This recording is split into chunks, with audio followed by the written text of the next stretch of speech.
Okay, so, well, hello everybody, and welcome to the third of my Special Collections Spotlight sessions.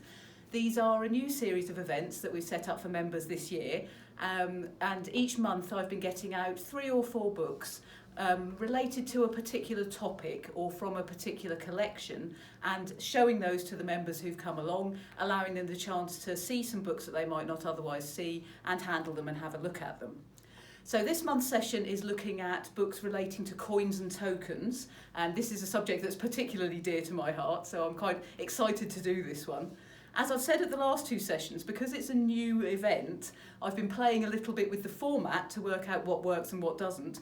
This month, of course, due to circumstances, the format is entirely different from anything I ever imagined it would be. So I hope you'll bear with us. We're experimenting with video and with putting the session online so that you can all see it. So today, as I say, I've got out 4 books from the special collections related to coins and tokens, and I'm going to talk a little bit about each of them, and Mel is going to film me and film the books, and hopefully you'll be able to see a little bit of what I'm talking about. Obviously, once we open again, all of these books will be available for members to come and have a look at and read and flick through and have a proper examination of the books. In the meantime, hopefully this will give you a little bit of a taster. So the first book that I've got to talk about is this book here. This book, which has the rather snappy title of Ancient Coins and Medals, an historical sketch of the origin and progress of coining money in Greece and her colonies, its progress with the extension of the Roman Empire, and its decline with the fall of that power, illustrated by numerous facsimile examples in actual relief and in the metals of the respective coins. Or Ancient Coins, as it's rather more snappily titled on the spine of the book. So this book was written by a gentleman called Knoll Humphreys. He is described in the various notes about his biography as being an illustrator, a naturalist and a numismatist.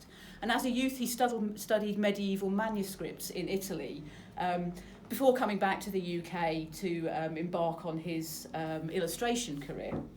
Now, he was born in Birmingham in 1810 and he was educated there. He returned to Britain around about 1840 and one of his best known works is that he was a book illustrator, particularly on some important works about British butterflies.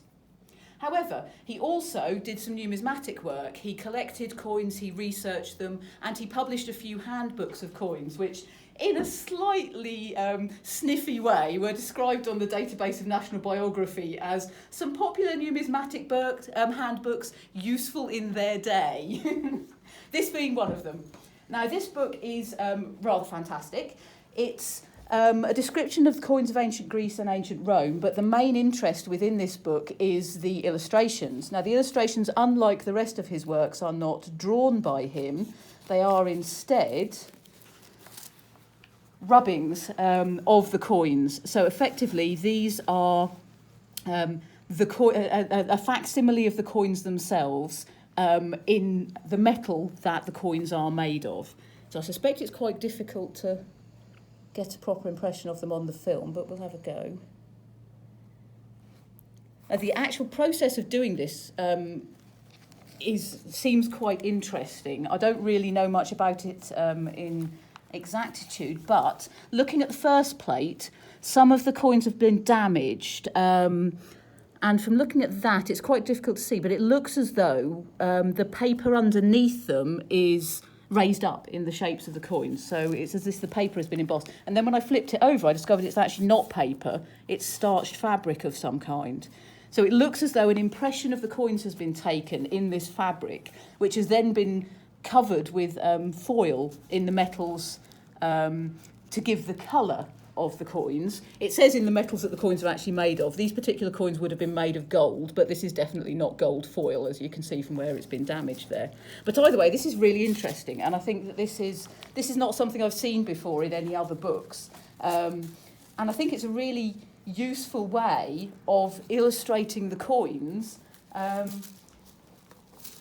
certainly more interesting and more representative than line drawings of the coins. So as I say, this book is fantastic. It's really, really interesting. And this is a technique that I've not seen before.